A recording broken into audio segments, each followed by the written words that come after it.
I cannot just hear you, like there is much of inter. Okay, let's begin. Can I start the recording? Yes, sir.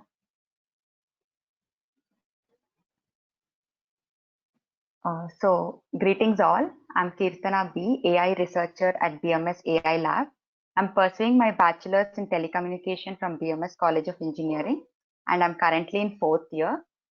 So, the topic of today's webinar is speech to text. So, almost all of us have used Google Assistant in our mobile. Speech to text, or also known as speech recognition algorithm, is almost used in all personal assistants such as Google Assistant, Siri, etc. So we'll look into the overview of today's webinar, a glimpse of what we'll be doing today. So firstly, we will be doing introduction to speech to text. So we'll know what actually speech to text is. And then we'll study some of the basic signal processing concept that is used in our speech to text model. We will also look into the feature extraction techniques that can be used for any audio signal. And then the important thing, that is the problem statement and the data set that will be used to implement our speech to text model in Python. So coming to introduction to speech to text, what speech actually is, it is a series of sound waves which is produced whenever air vibrates around our vocal cords. So this speech signal can be recorded by a microphone and it is then converted to an electrical signal. So how do we process signal processing? There are many signal processing technologies that can be used to process our speech signal. As I told, this speech to text is also popularly known as speech recognition. So completely what a speech to text is that it is an ability of any machine to recognize the speech and then convert it into a readable text format. So we use many algorithms. Speech recognition uses acoustic as well as language modeling. So what I mean by acoustic is that it represents some relation between the linguistic unit of speech and then the audio signal. And by language modeling, we mean that it helps us to differentiate between different words that almost sound similar. So these are the various algorithms that are used in speech recognition, and they're the popular ones. So speech to text concept, as I told, is used in Google Assistant, Amazon's Alexa, as well as Apple Siri, and so on. The technologies that are using speech to text nowadays is many and it's endless. So it's a simple block diagram of speech to text can be seen here. So it is the basic waveform. We have our speech signal, which is sent to a block where we process the speech signal and write a recognition algorithm such that it predicts what we actually speak. That is, the output is in the form of a text manner. We look into some of the basic signal processing concepts that will be required today. I'll not go much into it, but I'll be just brushing upon the basic concepts. Firstly, signals can be classified into two types, analog and digital. So our speech signal is basically analog signal. These analog signals are not a convenient way of representing it in a memory, because it has infinite number of samples between any two time intervals. So what we do is we always convert our analog signal to digital form, which is a discrete representation of a signal, because it has finite number of samples between any two intervals. So the process of converting this digital signal into, the analog signal into a digital signal is known as, the process is known as sampling, where the number of samples we choose in 1 second is called as the sampling rate. So we'll understand it clearly using this diagram. So as we can see, this is the analog signal, and then we sample the analog signal at a particular time interval. So the number of samples that we consider in 1 second is known as the sampling rate. Say for a second, we take 1000 such samples. then the sampling rate will be 1000 Hertz. So this is the analog and digital representation of the signal. So this is the analog signal. And when we represent it digitally, we only have these finite values. So how do we reconstruct back? Because we cannot hear a digital signal. Whenever it need to be audible, we basically have analog. So we produce analog and we hear analog signal. So how do we reconstruct back our analog signal from these digital samples that are used for processing? So that is when Nyquist sample rate comes into picture. Nyquist says that if we have a sample rate such that it is twice that of the highest frequency component in our signal, we have a signal and we have a highest frequency component in that signal. So if we have a sampling rate such that it is twice of this, then we can easily reconstruct back our analog signal. So that is when Nyquist sampling rate will come into picture. So it is of much importance there. Now we'll see different feature extraction techniques. So for an audio signal, the different feature extraction techniques can be like a time domain approach. So where it is a plot between the amplitude at a particular time. So at a particular time, we know the amplitude of the signal. And then coming to frequency domain, we know the amplitude of a signal at a particular frequency. What is the drawback of both of these is that time domain will completely ignore the frequency component and the frequency domain will completely ignore the time component. So that is when spectrogram comes into picture.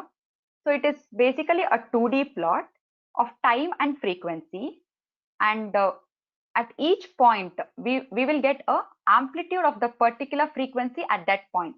And how do we get the amplitude? It is because of the intensity of the color. So we'll understand it using the diagram.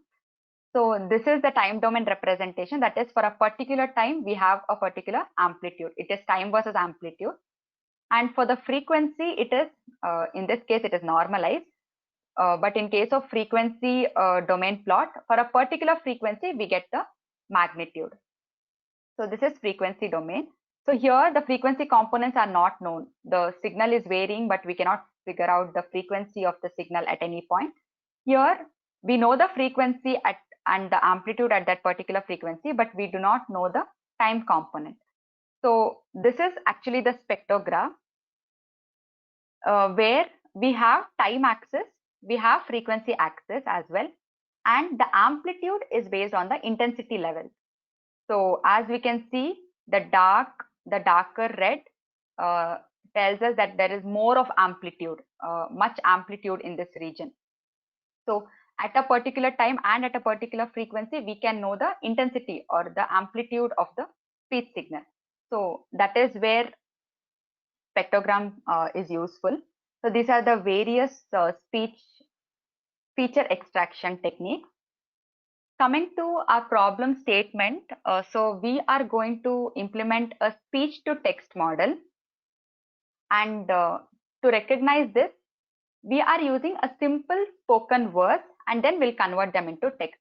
So these simple spoken words is in our data set. This data set is taken by TensorFlow. What this has is a 30 short words. The whole data set contains 30 short words, and each word is uttered multiple times by multiple users. So in total, there are 65,000 dot wave files, that is speech files, that we can use to train our models. So coming to the implementation of the speech to text model, the first thing, as I told, any speech signals need to be pre-processed. So processing of speech signal is very important. The step one is audio processing or audio pre-processing. What we'll do is we will resample our audio signals that is there in the data set, as well as we will remove all the signals that is of less than 1 second. All the dot wave files or speech files included in our data set is actually of 1 second. But if we find out any such file that is less than 1 second, it is of not importance to us. So we'll remove that. So that is included in the audio pre-processing. Next, we'll create a training testing data set as we do for many machine learning and deep learning algorithm. So 80% is for the training model and 20% is for the validation or test model. Then we'll model our architecture using Keras. So we'll build the convolutional neural networks using Kun1D, and we'll also have flattened and dense layers. So we will go in detail into these layers once we see our program. So these are used to model our network. Next, we have some validation set. So we will predict on our validation set. And the most important thing is at the end of implementing our model, we will be recording our voice and then predicting using the model. So we will record our voice, save it as a .wav file, and we will predict the model using, predict the speech using our model. So I'll be going into the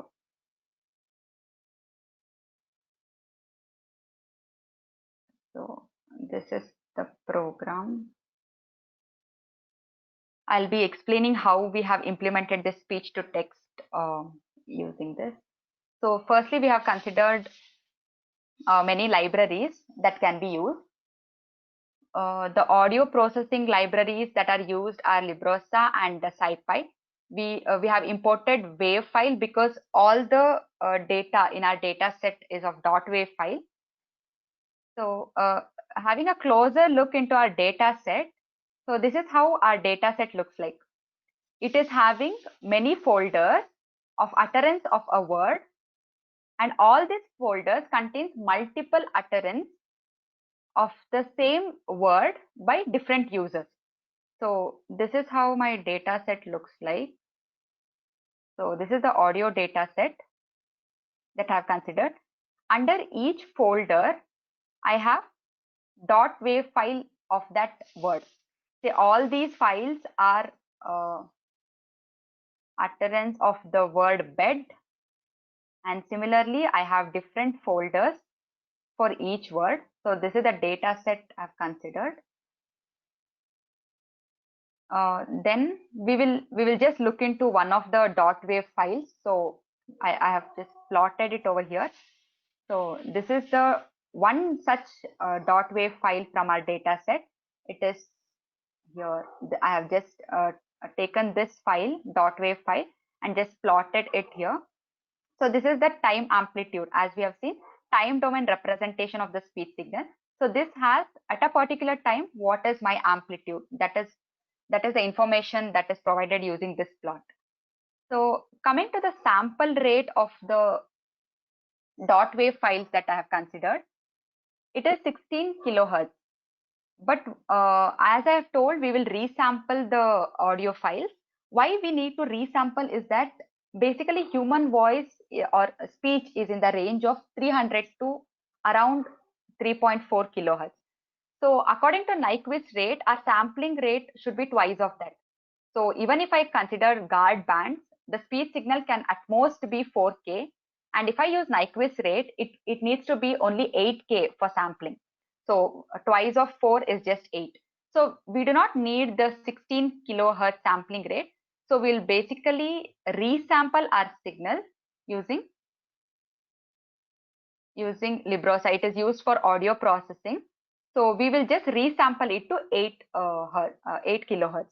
So this is because the maximum, including the guard band, the maximum frequency component of human speech signal can be 4 kilohertz only.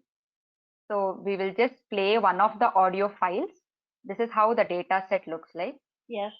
So that is just playing this particular .wav file. And then, as I've told, we have all these labels and counting the number of let's have a count of each of the labels, like how many number of recordings are there under each folder. So as we can see here, a particular folder in bed has around 1,500 in the range. Like a single word is the .wav file for the single word bed is around 1,500, and similarly for all the other words that have been considered in the data set. So this is just counting the number of times the dot wave file is for a particular word. Then we have almost 30 different words. So for our model, we will just consider around 10. So I have just considered all these like yes, no, up, down, left, right. Out of the given large data set, which has around 65,000 dot wave files, I've just considered the ones here. So our model will only be able to predict these words. So if I have a dot wave file of any of these words, it will be able to convert it into text. So after resampling, the next was we'll eliminate everything that is less than 1 second. So if we look into the duration of the recordings, almost all are in the range of 1 second, like almost many of the dot wave files are in the range of 1 second, whereas few are very less than 1 second, so which is not required. So we'll just eliminate that and just take 1 second files into consideration. So this is the labels and the dot wave files for the particular thing we have considered. Say the labels are these. I've only considered dot wave files and labels of these words.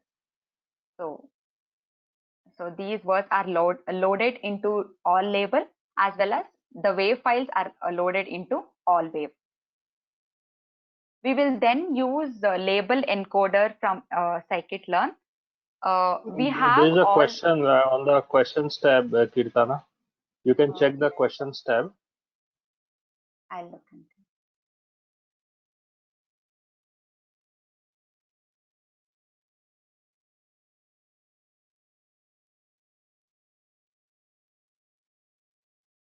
So the first question is, can sampling be related to how fast a person talks?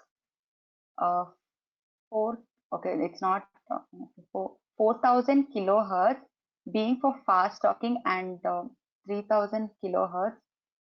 So maybe it was 4 kilohertz and 3 kilohertz for a person who talks slow. Okay, sampling has nothing to do with how fast a person talks. How do I explain? Okay. So sampling is nothing but what we are doing. Like we talk and it is an analog signal. Okay. Analog signal in the sense, okay, I'll just show in the diagram. So as we have seen here, this is not what we speak. This signal is not what we speak. Is just an audio file for 1 second. So I cannot speak fast in 1 second, nor I can speak less in 1 second. But I did tell that this is of 16 kilohertz sampling rate. Here, the analog part is the infinite line. So this, and how much number of samples that you take in 1 second. So what sampling rate actually means is, for a duration of 1 second, the number of points I'm taking into consideration, because analog has infinite points. We know a signal can have infinite points, but then number of such points or the values that we are taking into consideration is 16,000 for 1 second. If we are taking 16,000 values for 1 second, it means it is 16,000. Sampling rate is 16,000. So that is what it means. It has got nothing to do with how fast a person speaks, nor how how slow a person speaks. What I can tell is, more the sampling rate, more is the accuracy, and more is the memory required to store such an audio file. So if I have 8,000, I will just have 8,000 samples per second. So if I speak for 2 seconds, it will be 16,000 samples. And if I speak for 3 seconds, it will be 8 into 3. So in 1 second, I'm having 8,000 hertz, 8,000 samples for 1 second. That is the number of values that are used to represent my audio signal. So it has nothing to do with that. So more the sampling rate, more accurately I can, or more conveniently and accurately I can reconstruct back my signal. That is what it means. So I hope I have answered the question.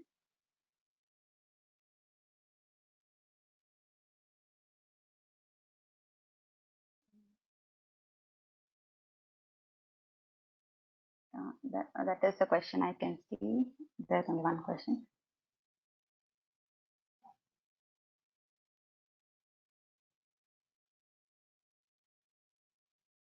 So I was here eliminating, we were doing the label encoder. So as we can see, we have dot wave files in all wave and all the labels are in all label. But all these labels are human readable, that we know S stands for S, no. But to convert it into a convenient form for pre-processing that machine need to understand, we will label all these into an integer. That is done using a label encoder. So it just assigns a value like 0 for yes, no for 1 for no. It's like that. It's just for the convenient. We have labeled it like this for a computer understandable form. We will just label encode all these labels. We then have our all wave. So what we have done here is we have converted our all wave into a 3D array. So it is basically 2D. As we have seen, it has time axis and an amplitude axis. So why we are converting it into 3D is because the next convolutional layer that we are building, that is Convol 1D, uses 3D array. So that is why we are converting our 2D array into a 3D array. Next, we will split our data set into training and test sample. So I have told this. We will have 70% for the training as well as 20% for the validation set. So we have defined the test size to be 20% and the remaining goes for the training. Coming to the layers that we'll be implementing using Keras. So the first is we'll be looking into the convolutional layer. So Con1D is used to actually build a CNN, convolutional neural network, which performs the convolution along only one dimension. So that is why we use Con1D. And then maximum pooling is nothing but very similarly based on sample. So we basically down sample an input, and thus this will reduce the dimensionality. And then we drop out. Why this dropout is used? Because it randomly sets our input units to 0 with a frequency of rate at each step during training, and this helps to avoid overfitting. So to avoid overfitting, we use dropout. So such layers we build it 4 times. So we have built Con1D layer. So this is the first time we have built it, and this is the second, third, and fourth. The next is the flattened layer. So why we use flattened layer is to create a single long vector of all these, and then dense layer is for the connection. So it helps us to fully connect all the layers. So we have used 2 dense layers, and then we have an output layer for all the labels. So there is some question. Yeah, one question. Yeah. Regarding the convolutions, so the parameter you're passing, right? So can you explain that? The 18 or some values, right? So what is that value we are passing here? This one there, convolution. Yes. Can you scroll a little up? Yeah. Yeah, here you're passing 18, 13, right? And 16, 11. So can you a little elaborate this one? So how we are taking what this value? So yeah, a particular pattern.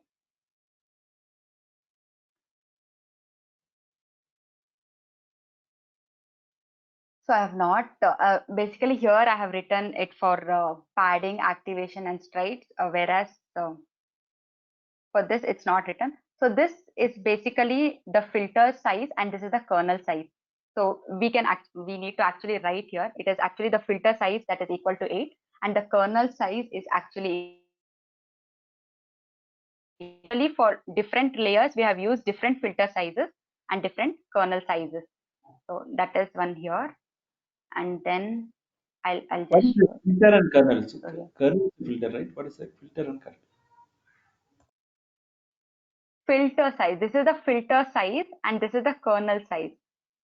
These are the filters, number of filters used, and this is the kernel size of this particular layer.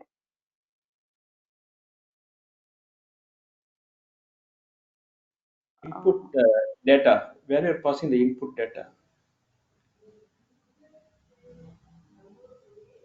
Hello. The input, this is the input. So we have Okay. implemented input function.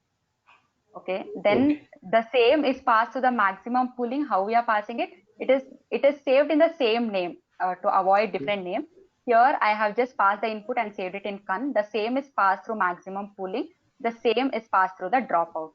Okay. So you mean say here you are passing 800 samples, 8,000 means. So Here 8,000. What this is? So 8,000 means it 8,000 is samples. yeah. For 1 second, as I told, we are sampling at the rate of 8,000. So as our audio is already 1 second, so it means the number of samples that I have in my .wav file is actually 8,000. Okay. I don't have to convert it because I already have a sampling rate of 8,000, as well as my audio is recorded for 1 second. As sampling means number of sample per second.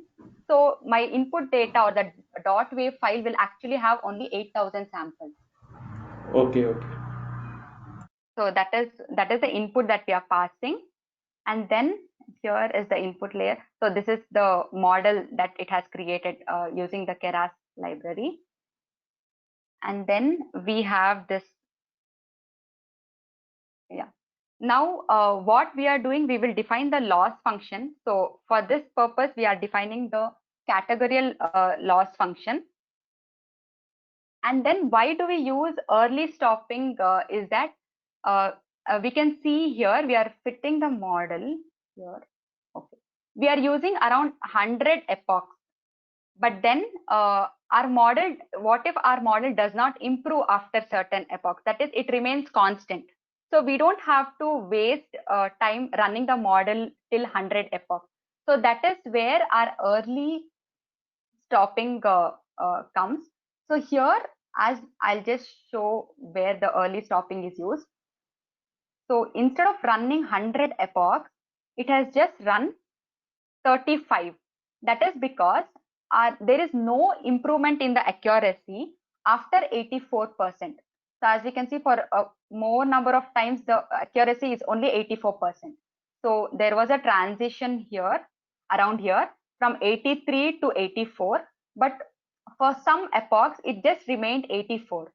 So from 27 till 36, it just remained 84. So we'll not train the model much more. So to avoid this, we will be using our early stopping thing. And then we'll check our model at each stage and then save it to the best model.html file. So whenever there is an improvement in our accuracy, we are saving our model into a name called best model. So this, at the end of training our model on the training data set here, X training and Y training, what we get is the best model. So that model is saved in the best model.html file. So we are having our model in it. So we will load that model using Keras load model into the name model. So once we have trained our model and saved the best model into model, it's now the time for testing our model. So for testing, we'll just write a simple function called predict. So this predict, it actually model.predict is used to predict based on our sample. So we will use this function and then we will pass the index and then we will be able to predict. So we will see how we will look into it. So what I have taken is, we will consider any random audio file and then we will ask our model to predict. So considering any random file, the audio taken up is up and then it has converted into a text format. So this is up. So we will not know much about the model using this.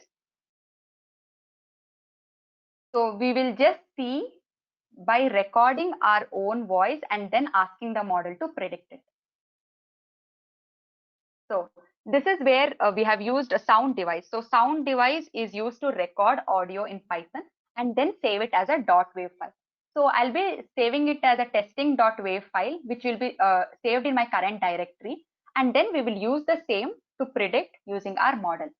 So this is, I'll just record one of the labels. Say we have considered all this. So let me take up down, or I'll show 2 to 3 different. So up is already predicted in the random. So we will just try for down. I'll start the recording. Whenever it tells start, we'll start the recording and end it. I've taken a duration of 1 second because all the values that have been considered is for 1 second, that is 8,000 samples. So we will record this. I'll just tell down and we will be saving it in the testing.wav file. I just missed it. Down. So this, the voice that I have recorded is saved in the testing.wav. So we will just visualize how my audio file looked like. So this is how my audio file looks like. So I have just uttered down and much of the amplitude is in the very close to 1 second because that took time. So we'll listen to the audio file that I have recorded. I think everyone can hear this. Down. So that is what, maybe it was not properly recorded. I'll just record it once again. Down. Yeah. Down. Okay. We will just, we have written the predict function using our best model. So we will just load our file, testing.wav file is loaded. The one that I have recorded just now is loaded into this. And then we will predict using our testing.wav file. So this is what it There is predicts. a question on the chat. Will this work for continuous speech or only specific words? Yeah, this data set that we have considered is only for a specific word. So coming to continuous words, we have many built-in libraries that can be used. The coding can just be of around 10 lines, where we can use the existing libraries and convert our speech to text. So what I wanted to show from this particular speech to text model is that what happens behind the scene in such big speech to text models. So in such continuous models, what just happens behind, how the pre-processing takes place. But this model can only it cannot predict for continuous words because as I have told, it's only for the duration of 1 second. So I can utter a word and then it just predicts. It is basically a CNN classification. So the audio file and the particular label. So whenever I speak, it chooses one among all those. It's nothing like a image classification, how we do. So there are different audio files and different labels. So it will take my audio as an input and give one of the outputs. So we'll just do it for another word. So I'll just consider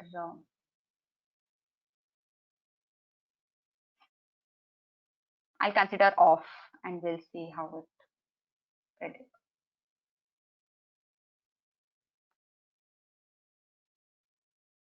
Off.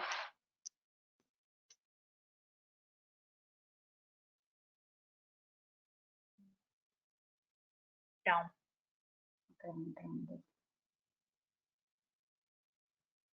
Off. It was not audible. Off.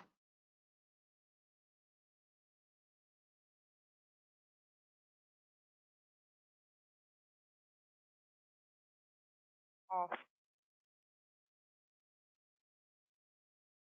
Yeah, that is how it predicts. So though there are 30 words, the ones that I've considered for this model are just these 10 words. All the words can be considered, but then the complexity increases and then the time required for running the model would also increase. So since I had to just show it, the Jupyter notebook is installed on my system. I just wanted to show here. So I just have considered 10 of those words and just built a simple speech processing model. So that is how. Okay, that is the question that I have answered, I guess. So for continuous speech, we can actually explore. There are many libraries, many frameworks that can be just used with a simple set of a few lines of codes, and then we can actually build our own speech to text model in Python. So it's much easier. But I just wanted to explain the behind concept in this. That is the reason I just took it up to explain this. So here you are only considering time domain signals. So then you mentioned here only you are only considering the time domain audio signal. Yes. Yeah, for feature, the feature that is used is time domain. So I have just explained the different features that can be used. So depending on various applications that we are using, those were the basic features that could have been used.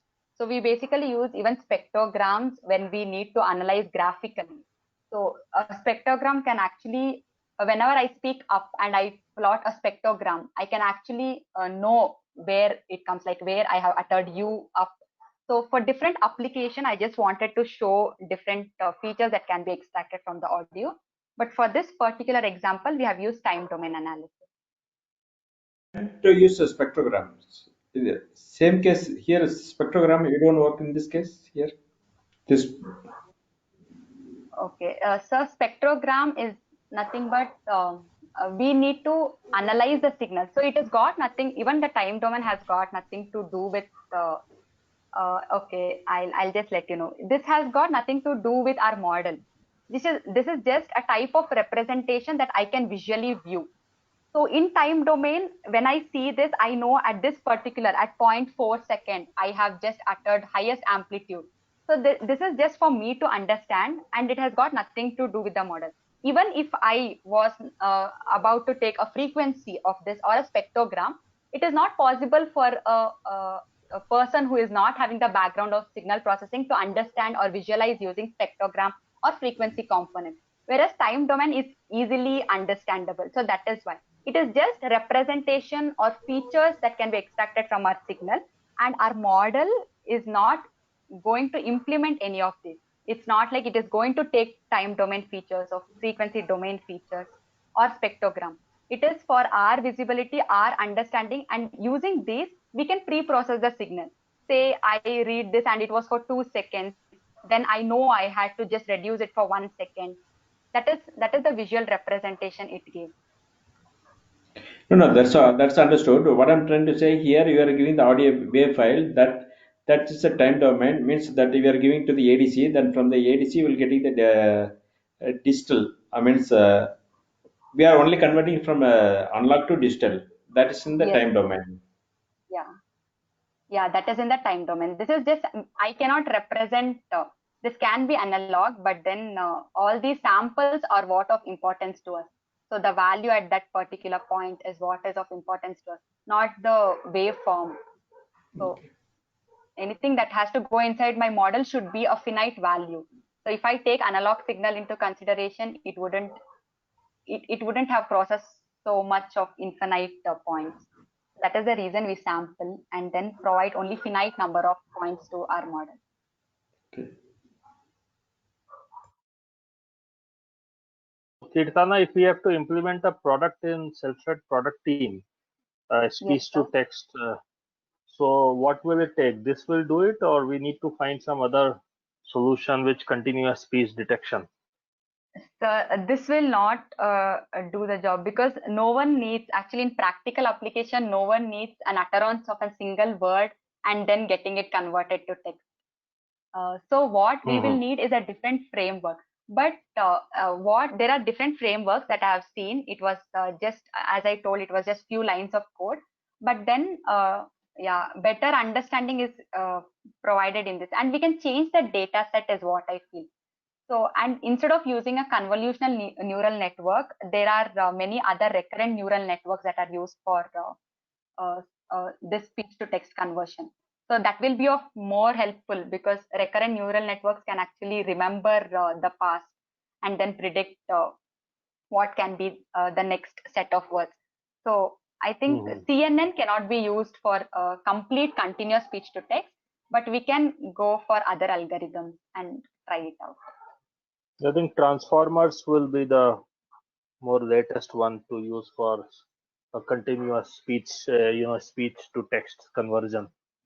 So that would probably need a because even compared to RNN encoder decoder, now transformers have become dominant.